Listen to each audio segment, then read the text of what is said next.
잊혀지길 바란다는 문재인 전 대통령. 그런데 연일 현 정부와 각을 세우면서 계속해서 언급이 나옵니다. 요즘 부쩍 언급이 많아진 문재인 전 대통령부터 좀 살펴보겠습니다. 민지수 기자. 네. 홍범도 장관 흉상 논란 관련해서 대통령실을 언급했어요. 맞습니다. 앞서 윤석열 대통령이 이 문제에 대해 언급하면 영향을 미칠 수 있어서 말을 아낀다. 대통령실 이렇게 전했는데요. 맞아요. 하지만 문재인 전 대통령 생각은 조금 다른 것 같습니다. 육사 차원에서 논의가 된 일이라도 이 정도로 논란이 커졌으면 대통령실이 나서는 게 옳다. 이런 글을 올린 건데요. 어제 페이스북에 올린 글에서 흉상 철거 계획 철회해달라며 이렇게 밝혔습니다. 문재인 전 대통령 지난달 27일에도 같은 내용의 글을 올렸는데요. 네. 깊은 우려를 표한다, 숙고해 주길 바란다 이렇게 본인의 입장을 전했습니다. 문 전 대통령 일주일 만에 이 문제를 재차 언급하면서 역사의 부끄러움과 후회를 남기지 않기 위해 이렇게 글을 올린다라고 전했습니다. 그리고 지난주 금요일인가요? 저희 방송 끝나고 문재인 전 대통령이 지금 단식 중인 이재명 대표에게 전화한 사실이 알려졌는데 네. 여기서 현 정부를 향해서 폭주라는 단어를 썼더군요. 그렇습니다. 문재인 전 대통령 무기한 단식에 들어간 이재명 대표를 위로하면서 이 윤석열 정부의 폭주가 너무 심해서 제1야당 대표가 단식하는 상황이 발생하게 됐다. 이게 염려스러워서 전화를 했다 이렇게 전했는데요. 네. 문 전 대통령이 현 정부에 대해서 언급한 게 이번이 처음은 아닙니다. 이 잼버리 대회 파행 논란에 대해서도 부끄러움은 국민의 몫이 되었다. 사람의 준비가 부족하니 하늘도 돕지 않았다라면서 형 정부를 비판했습니다. 네. 또 원전 오염수 방류에 대해서도요. 나는 일본의 방사능 오염수 방류를 반대한다라면서 본인의 정치적 입장을 SNS를 통해서 다시 한번 밝히기도 했습니다. 자, 박주희 변호사. 그러면 문재인 전 대통령의 이런 일련의 언급들과 관련해서 대통령실에서는 혹시 반응이 없을까요? 네, 대통령실에서는 지금까지 홍범도 장관의 이 흉상 논란에 대해서 이거는 국방부 차원에서 결정한 일이기 때문에 이렇게 선을 그었던 만큼 아직까지 특별한 대응이나 반응은 없었습니다. 네. 그렇지만 이제 다만 잊혀지겠다라고 한 이 문 전 대통령이 이제 자꾸 대통령식을 언급하게 되니까 이 내심, 이 불편한 기색은 표하는 것 같습니다. 그래서 뭐 지금까지는 뭐 어떠한 반응이라든지 어떠한 대응은 하진 않았지만 이렇게 계속된 언급이 계속되다 보면 앞으로 전현직 대통령 간의 갈등이 계속 촉발되지 않을까 그렇게 예상이 됩니다. 그렇군요. 자, 김준일 에디터. 연일 현 정부와 각을 세워요, 문재인 전 대통령. 이유가 뭘까요? 뭐 항상 지금 따라 붙는 거는 잊혀지겠다라는 말이 계속 따라 붙는데도 불구하고 계속 각을 세우거든요. 뭐 잊혀질 수 없는 상황이라고 좀 판단하는 것 같습니다. 그러니까 문재인 대통령이 좀 본인의 의견을 적극적으로 냈던 게 소위 말해서 문재인 정부 지우기가 윤석열 정부에서 공공연하게 됐을 때 이거에 대해서 좀 반발하는 차원이었어요. 예를 네. 들면은 뭐 탈북어민 북송 문제와 관련해서 뭐 기소를 한다든지 뭐 서해 월북 사건도 마찬가지고요. 그러니까 전 정부에 대해서 좀 과도하게 공격이 들어온다라고 한다라면은 이거는 본인의 업적에 대해서 좀 과도하게 폄훼하거나 훼손된다 이런 차원에서 좀 얘기를 하는 것 같습니다. 특히 이거 같은 경우에는 처음에 기원을 좀 뿌리쳐 올라가자 보다면은 2018년에 이제 홍범도 장군을 비롯해서 5명, 이회영 선생까지 5명의 흉상이 설치가 됐고, 그렇죠. 이거를 이제 사실 부정하는 거거든요. 그러니까 이런 행위들을 이제 부정하는 거고, 여기는 일종의 이제 이념, 어떤 국가의 정체성이나 군의 정체성을 보는 시각의 차이까지 보이는 거죠. 그래서 신원식 의원 같은 경우에 이제 삼성장군 출신인데 국군의 문재인 대통령이 국군의 뿌리는 독립군이다라고 하니까 뿌리 아니다라고 얘기를 하고 이런 얘기까지 했어요. 독립운동을 핑계로 종북 주사파 세계관을 군 장교에게 심기 위해서 그 독립군을 국군의 뿌리라고 하는 교과과정 개편을 문재인이 지시했다. 뭐 이런 주장을 했거든요. 네. 그러니까 기본적으로 세계관이 이제 충돌하는 거죠. 그러니까 이 정도 세계관이 다르면은 이거는 부딪혀 봐야 된다라고 이제 문재인 대통령이 좀 판단한 것 같습니다. 그럼 반대로 이종우 시장님. 네네. 전 정부 실정에 대해서 자주 언급했던 대통령실이 왜 문재인 전 대통령의 이런 언급에는 별로 반응이 없을까요? 일단 이 문제는 지금까지 문재인 대통령이 지적했던 부분과는 좀 다르다라고 여기는 것 같아요. 이를테면 경제적인 실정이라든지 또 외교적인 실정이라든지 이런 부분과 지금 이 이념 논쟁은 좀 다르거든요. 이 이념 논쟁에 만약에 대통령실까지 지금 뛰어든다고 한다면 그야말로 다른 모든 것들이 다 블랙홀처럼 빨려 들어갈 가능성이 커요. 그런데 지금은 대통령실까지 나서서 문재인 대통령의 전 대통령의 언급을 공방전을 벌이고 할 때가 아니다라는 그런 시각이고 이 문제는 어쨌든 역사 바로 알기에 대한 문제. 실질적으로 역사학회도 지금 나서고 또 거기에 대해서 반대되는 어떤 의견 그러니까 뭐 홍범도 장군의 실질적인 어떤 그런 그 사료에 의해서 네. 2021년 이후의 행적 이런 것들과 관련된 그런 지금 연구 논문들이 계속 발굴이 되고 있거든요. 그래서 실제로 대통령실이 뛰어들기보다 제대로 이 공방을 한번 벌여보자. 그러니까 공론의 장에서 한번 이것을 이야기해보는 그런 것이 더 먼저 필요하다. 이것이 대통령실의 어떤 판단인 것 같습니다. 자, 이런 가운데 윤석열 대통령의 지지율 오늘 발표된 게 있습니다. 그거 한번 보겠습니다. 리얼미터 조사인데요. 자, 먼저 이 긍정평가는 전주보다 2.2%포인트가 내렸습니다. 그러면서 35.4%를 기록했고 부정평가는 반대로 1.7%포인트가 올라서요. 61.1%를 나타내고 있습니다.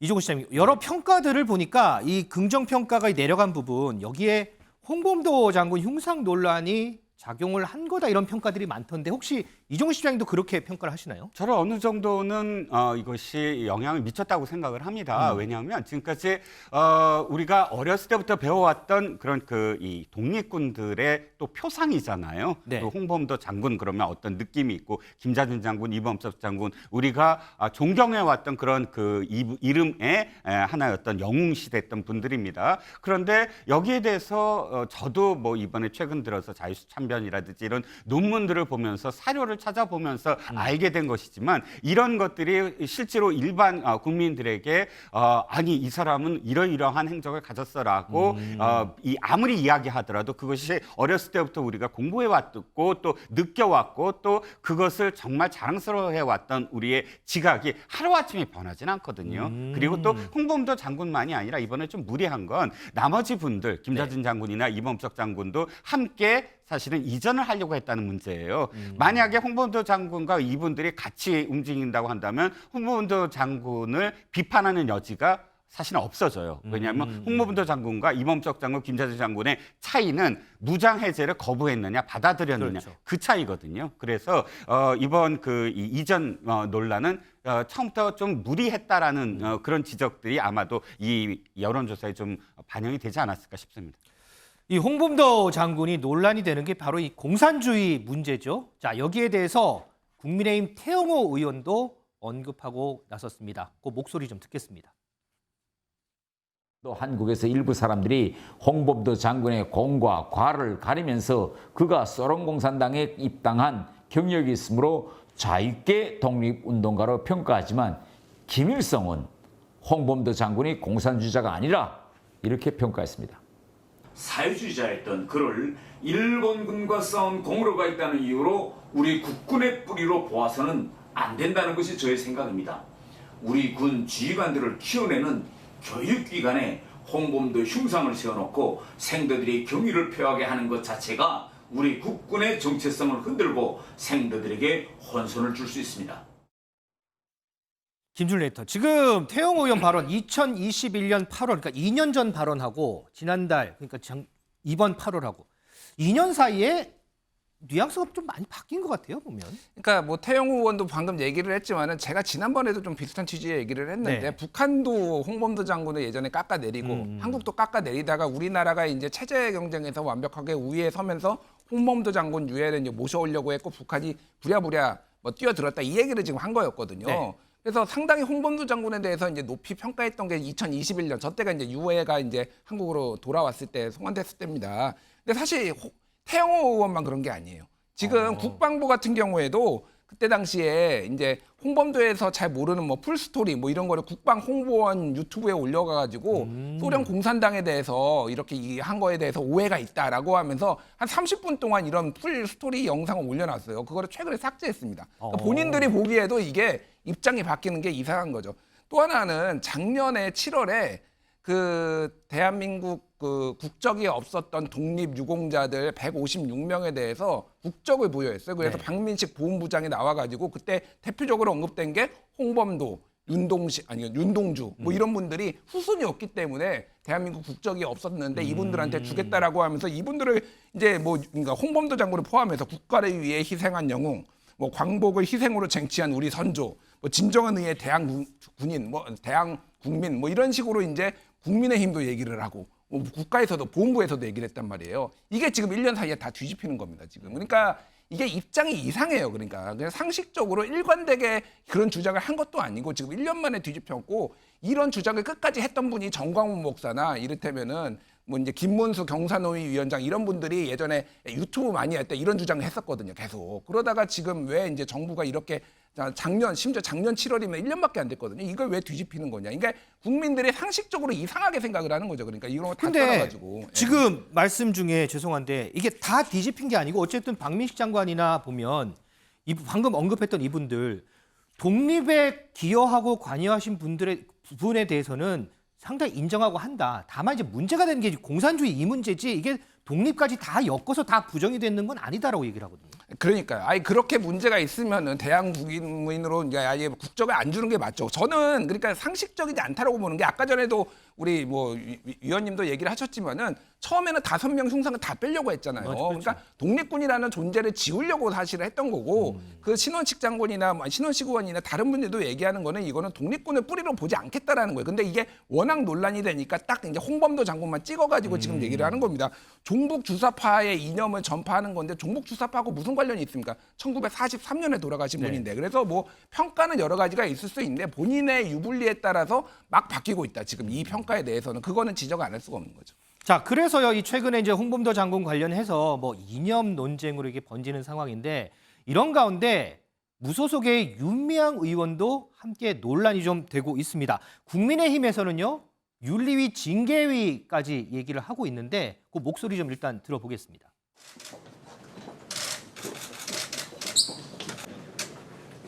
반국가 행위면 뿌리 뽑아야 된다는 발언을 하셨다고 비평이 나왔는데 그것이 뭐 여당과 공감이 있었는지 공감 여부 공감이 아니라 뭐 이것은 당연히 이것은 반국가 행위로 볼 수가 있는 거죠. 지금 뭐 친북 단체 행사에 참여를 좀 했고 대한민국 정부를 비판하는 목소리를 그냥 듣고 있었다는 거 아닙니까? 그거 자체가 반국가 행위에 동조한 것이라고 볼 수 있는 것이죠. 무늬만 무소속일 뿐 철저히 민주당과 공생하는 윤미향 의원이 대한민국을 남조선 괴뢰도당이라고 지칭하는 반국가 단체가 주최한 행사에 참석한 사실이 밝혀졌습니다. 반국가 단체에 동조한 윤미향 의원은 북한의 조선노동당 간부에나 더 적합한 인물일 것 같습니다. 이지수 기자, 지금 계속 반국가라는 단어가 계속 언급이 되는데 윤미향 의원 논란 정리를 좀 해주세요. 이거. 네, 일본 도쿄에서는요 매년 9월 1일 추모 행사가 열립니다. 네. 관동 대지진 대학살에 숨진 조선인들을 기리는 행사인데요. 맞아요. 이 행사는 우리 정부 측 한국 대사관이 여는 행사가 있고요. 반대로 친북 제1동포 단체인 북한 총련이 여는 행사가 따로 있습니다. 두 가지 성격의 행사가 동시에 열리는데 문제는 지난주에 무소속 윤미향 의원이 우리 남측 행사에는 불참하고 북한 측 행사에는 참석한 것으로 확인이 되면서 논란이 불거진 건데요. 윤 의원은 우리나라 국회의원 자격으로 대사관 차량을 통해서 현지에서 이동을 했던 것으로 알려졌는데요. 네. 이거 북한 측 행사에 참석을 한 것이 논란이 된 겁니다. 이 행사 자리에서 총련 인사들이 한 발언도 알려졌는데요. 우리 정부를 남조선 괴뢰도당이다 이렇게 발언하는 내용도 전해지면서 이번 행사 참석이 논란이 되고 있습니다. 이종호 시장님, 지금 국민의힘에서는 임수경 무단 방북 시즌2다. 민주당 출신인데 지금 민주당 왜 침묵하느냐 계속해서 이렇게 비판을 하거든요. 지금 윤미향 의원 관련한 논란 이거 어떻게 좀 보세요? 이거. 이번에 관동 대지진, 간토 대지진 100주년입니다. 그래서 많은 행사들이 열리고 있고 또 그 분위기가 확산되고 있습니다. 그런데 여러 가지 사료도 발굴되고요. 그런데 그 물결에 사실 좀 찬물을 끼얹는 그런 행위였던 것 같아요. 왜냐하면 지금 윤미향 의원은 여러 가지 문제가 지금 계속 노정이 돼 있는 상태에서 국회의원 신분으로 갔단 말이죠. 더군다나 현지 대사관에 여러 가지 편의를 제공받았습니다. 받았습니다. 그렇다면 우리가 일반인은 그런 제공을 못 받잖아요. 그럼 국회의원 신분으로 가서 제공을 받았다 한다면 국회의원 신분에 맞는 그런 그 행위를 했어야 돼요. 정치행위든 아니면 어떤 행사에 참가하든. 그런데 우리나라에 지금 국회의원 신분으로 있는 사람이 총련이 주최하는 행사에는 참석을 하고 또 민단이 주최하는 행사, 우리 대사관이 주최하는 공식적인 행사에는 참여를 안 했다고 한다면 자신이 직접 국회의원 신분으로서 선택을 한 것이거든요. 왜냐하면 그날에 동시에 이 행사가 열렸기 때문입니다. 그럼 그 선택을 한다면은 그 선택에 대한 책임을 자기가 지겠다는 뜻으로 읽어져야 되잖아요. 그런데 지금 이야기하는 것은 굉장히 변명에 불과한 그런 그 이야기만 하고 있고 해서 추후에 지금 여러 가지 어떤 논란이 벌어지고 있습니다. 그러면 저는 윤미향 의원이 좀 더 떳떳했으면 좋겠어요. 내가 어떤 뜻으로 갔다라고 그러니까 아니 뭐 이 연락이 안 와서 여기만 갔다 이렇게 변명하지 말고 이건 확실하게 자신의 어떤 의지로서 하는 어떤 행위였고 그리고 또 거기에 대해서 책임을 질 부분은 당당하게 책임을 지면 된다. 한데 지금은 굉장히 모호한 태도로서 자신의 어떤 정치적인 신념 이런 것도 밝히지 못하는 그런 지금 지경에 이르렀다라고 생각을 합니다. 자, 이 윤미향 의원 관련해서요. 오늘 오전에 국회 예결위에서도 이 문제가 언급이 됐는데요. 그 목소리 잠깐만 좀 듣겠습니다. 윤미향 의원께서는 조총련 행사 참석 관련해서 통일부에 사전 접촉 신고를 한 바가 없습니다.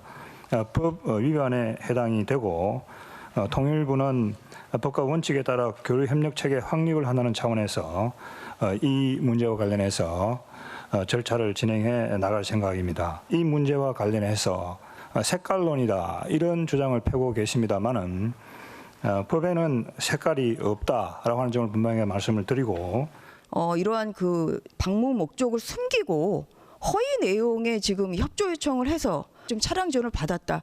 저는 이건 직권남용 가능하다고 생각하는데 어떻게 생각하세요? 개별 사안에 대해서 그렇게 디테일까지 본부장에 말씀드리긴 적절하지 않고요. 다만 조총련은 명백한 반국가 단체죠. 네. 국가보안법상의 반국가 단체입니다. 조총련은. 네. 박주희 변호사, 조금 전에 이종근 실장이 이제 윤미향 의원이 좀 떳떳했으면 좋겠다라고 언급을 했는데 나름 윤미향 의원도 뭐 해명을 하긴 했더라고요. 그런데 이게 또 일각에서는 이거 너무 앞뒤 안 맞는 해명이다 또 이런 평가 나와요, 이게. 네, 맞습니다. 그 당일날 같이 개최가 되었던 민단 행사에는 이제 참석을 하지 않았다. 이 부분에 대해서 사람들이 이제 비판을 하고 있는데요. 네. 이 비판에 대해서 윤 의원은 초청을 받지 못해서 못 갔다라고 말을 했습니다. 그런데 민단에서는 그 해명도 사실은 적절치 않다라고 보는 게 초청하지 않아도 누구나 참석할 수 있는 행사였고요. 그리고 지난 3.1절에 이루어졌던 행사에는 초청을 하지 않았는데도 자진 참석을 했었다. 그렇기 때문에 어떠한 그 성향이라든지 어떤 의향이 반영된 거 아니냐 이런 얘기를 하고 있는 거죠. 근데 조금 전에 우리가 영상 봤듯이 김영호 통일부 장관이 법과 원칙에 따라서라는 언급을 했거든요. 이렇게 조총련 행사에 참석을 하면 이거는 법에 저촉이 되는 거예요, 이게? 네, 우리나라 국민 같은 경우는요, 이 남북교류협력법상 북한 주민과 접촉을 하기 위해서는 사전에 신고를 해야 됩니다. 이 접촉이라는 게 단순히 오프라인 접촉 말고도 온라인을 통해서 접촉하는 것도 모두 사전 신고를 해야 됩니다. 네. 그런데 아까 뭐 영상에서 나왔듯이 이 조총련 같은 경우는 이 북한의 주일 대표부 성격을 갖기 때문에 그렇죠. 법상 이 총련의 이 구성원들도 북한 주민으로 봅니다. 그렇기 때문에 이 총련에서 주최하는 행사에 참석하기 위해서도 사실은 사전 신고를 반드시 해야 되고요. 이 남북교류협력법상 예외적으로 사전에 신고를 하지 못하더라도 사후에 신고할 수 있는 예외 규정이 있습니다. 네. 가족을 만났다거나 여행 중에 이제 예상치 못하게 만났다거나 했을 때는 사후 신고를 할 수 있는데 이 윤 의원의 사례는 사실은 사후 신고에 해당이 되는 사례도 아니라는 거죠. 그런데 이렇게 사전 신고나 사후 신고를 하지 않았을 때는 과태료 300만 원에 처해질 수가 있습니다. 자, 윤미향 의원 논란까지 짚어봤습니다. 자, 다음 민지숙 기자의 뉴플리 순서입니다. 같이 보시죠.